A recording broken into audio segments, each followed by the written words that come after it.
All right, so you're ready to launch your first expedition. Let's take a look at how to do that, assuming it has never been done before from this device.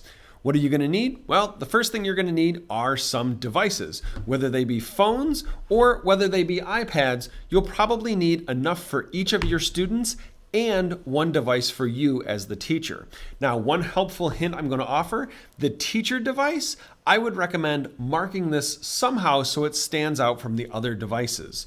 Why? Well, as we go through these tours and the different things that we can do, you're going to see that that information stays on that specific device. It's not cloud storage. So when you're looking at a whole bunch of iPads that all look the same, it's helpful to know which one was the teacher device. So again, this video is going to be focusing on using iPads for this. So let's dive in. First thing we need is an iPad that has the app loaded on it. Now you can see on this iPad, I have the Google Expeditions app. So I'm going to open that up and see what's going. First thing that I notice when I open the app is down on the bottom, there are some different options. There's Discover, there's the Library, and there is Class. Now, Class, this is where your students will go when they want to follow a tour that you are launching.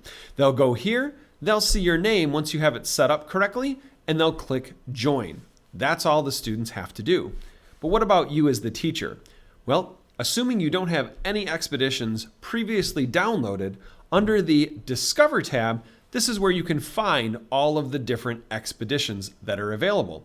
Now you'll notice some of them are labeled with VR, which is that virtual reality experience that we're going to be focusing on throughout most of this series of videos, and others are marked with the AR, the augmented reality.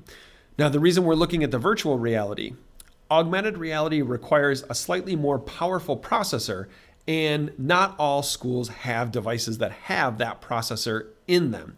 So pretty much everyone can do the VR side, but you have to have specific devices to do the AR. So again, we may throw an AR bonus in later on. Let's look at a VR tour. As I look at these tours, these are all different ones that are pre-made, pre-created, and available to us to download. All I have to do, if I find one I like, for example, maybe the International Space Station that I see, I tap on that and it brings up this window and it tells me that there's 8 scenes and it shows what's going on.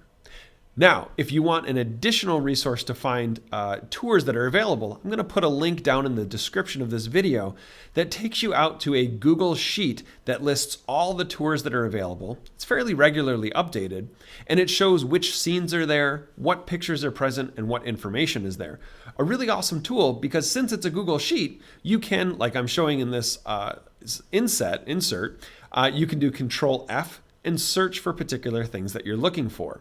From there, I can look at the title and come back here and search for it in the app. But let's get back to the app.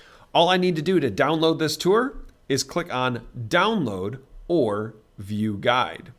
Excellent. We'll give it a few seconds here to let this finish downloading. And that's all it took. I didn't even have to edit it. That was awesome. You'll notice there are 3 sets ready to go. First is View. The second is View in VR. The third is Guide. Let's take a look at each of these individually. I'm going to start with Guide, as that's the one that's always been available.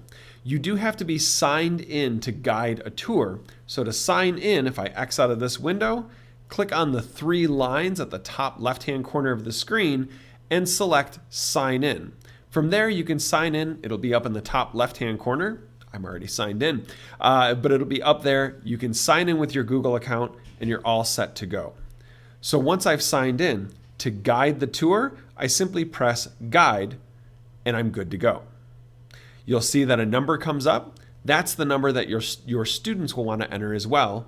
I can say got it and we'll keep going. That's one option, and we'll show more about guiding tours in a upcoming video, I guess, a subsequent video. The middle option is View in VR. This is great if you don't want your students to necessarily have a guided experience, if you want them to go through it on their own. Because you'll notice when I turn my device sideways and I click this little icon, I'm now transported to that place, which is pretty neat. But again, we're going to look at that one a little bit more later on. The other option we saw back at this screen is just View. And that really is a simple, just viewing option. First, I need to disconnect. There we go. And now when I say view, I can see that space and navigate it. So those are our three options, which we're going to look at in a little bit more detail in the next couple of videos. So feel free to stay tuned.